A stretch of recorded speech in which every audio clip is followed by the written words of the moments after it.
Lecture 4। Page 1। Delhi सल्तनत 1206 से 1526 ईस्वी। भूमिका। 5 प्रमुख राजवंश। गुलाम वंश। प्रशासन। राजा की भूमिका। उत्तराधिकार का नियम। केंद्रीय प्रशासन। प्रांतीय प्रशासन। अर्थव्यवस्था। सैन्य व्यवस्था। भूमिका। तीसरे मुस्लिम आक्रमणकारी मोहम्मद गोरी का उद्देश्य भारत में तुर्क साम्राज्य का विस्तार करना था। इस क्रम में उन्होंने पृथ्वीराज चौहान और जयचंद को पराजित करके उत्तर भारत के बड़े भाग पर अधिकार कर लिया। मोहम्मद गोरी की मृत्यु के पश्चात कुतुबुद्दीन ऐबक ने दिल्ली सल्तनत की स्थापना की, जबकि अलाउद्दीन खिलजी ने लगभग संपूर्ण भारत में साम्राज्य विस्तार किया। पेज 2। मोहम्मद बिन तुगलक के काल में दिल्ली सल्तनत चरमोत्कर्ष पर पहुंची। सैयद और लोदी वंश के काल में दिल्ली सल्तनत के वैभव विलास में कमी आई और 1526 में बाबर ने मुगल साम्राज्य की स्थापना कर दी। 5 राजवंशों का क्रम। 1. गुलाम वंश 1206 से 1290 ईस्वी। 2. खिलजी वंश 1290 से 1320 ईस्वी। 3.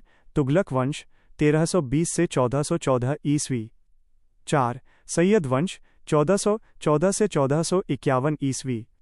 5. लोदी वंश 1451 से 1526 ईस्वी। गुलाम वंश।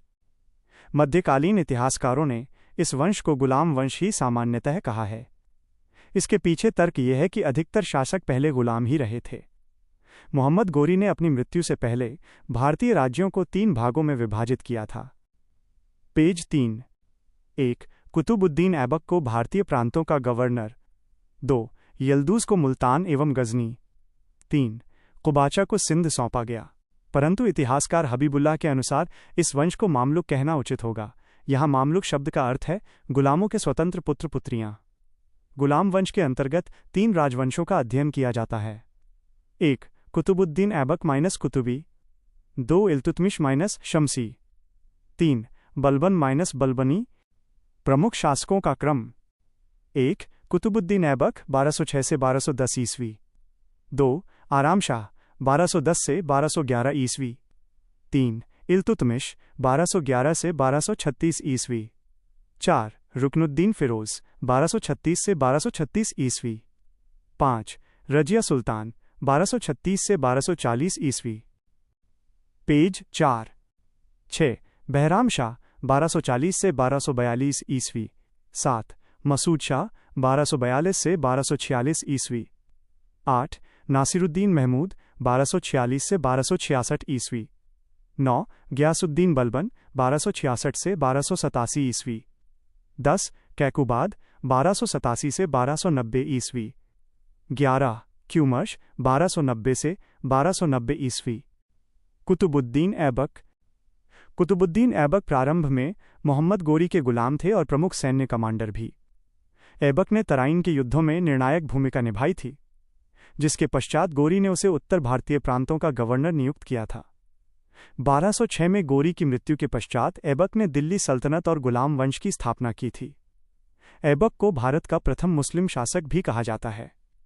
ऐबक ने लाहौर को अपनी राजधानी बनाया। पेज 5।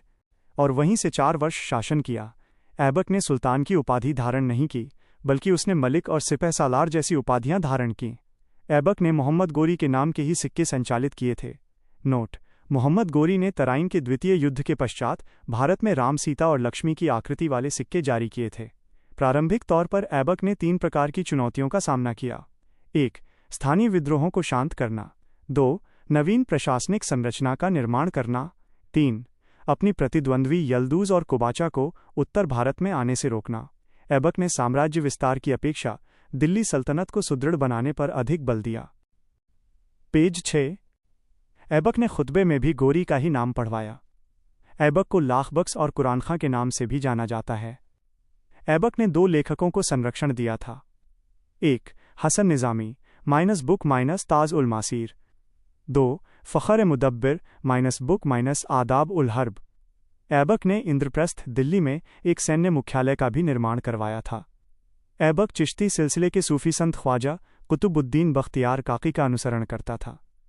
ऐबक ने कुछ इमारतों का भी निर्माण करवाया। 1. 2.5 दिन का झोंपड़ा। अजमेर, राजस्थान। 2. कुब्बत उल इस्लाम मस्जिद दिल्ली में, यह उत्तर भारत की पहली मस्जिद है। इन्होंने कुतुब मीनार का निर्माण भी ख्वाजा कुतुबुद्दीन बख्तियार काकी की याद में शुरू करवाया। पेज 7। परंतु वे कुतुब मीनार के निर्माण को पूरा नहीं करवा पाए। बाद में इसका निर्माण कार्य इल्तुतमिश ने पूरा करवाया, जिन्होंने इसकी 4 मंजिलों का निर्माण करवाया था। इसकी ऊंचाई 73 मीटर है। फिरोज शाह तुगलक के काल में कुतुब मीनार की 4थी मंजिल पर बिजली गिर जाने से ये मंजिल नष्ट हो गई। तब फिरोज शाह तुगलक ने 4थी और 5वीं मंजिल को दोबारा बनवाया। वर्तमान में इसकी 5 मंजिलें हैं। वास्तव में कुतुब मीनार को संप्रभुता या शक्ति के प्रतीक के रूप में बनवाया गया है। 1210 में ऐबक की मृत्यु लाहौर में चौगान पोलो खेलते समय हो गई। इनकी मृत्यु के पश्चात इनका बेटा आराम शाह गद्दी पर बैठा, परंतु वो योग्य शासक नहीं था। इल्तुतमिश ने उसे गद्दी से हटाकर खुद दिल्ली के सिंहासन पर बैठा।